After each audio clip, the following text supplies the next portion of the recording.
Hello, sir. Okay, butang ko. Oh, Hi, ma'am. Okay, magandang araw sa ating lahat, mga kapartners. So, sir, naitugon si APRRD sa mga...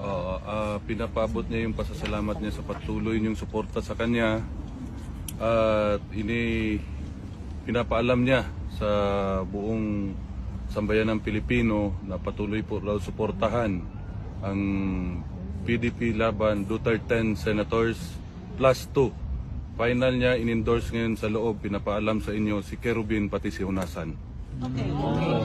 And with the emphasis na patuloy suportahan yung matalik niyang kaibigan na si Rodante Marcoleta. Yes, po.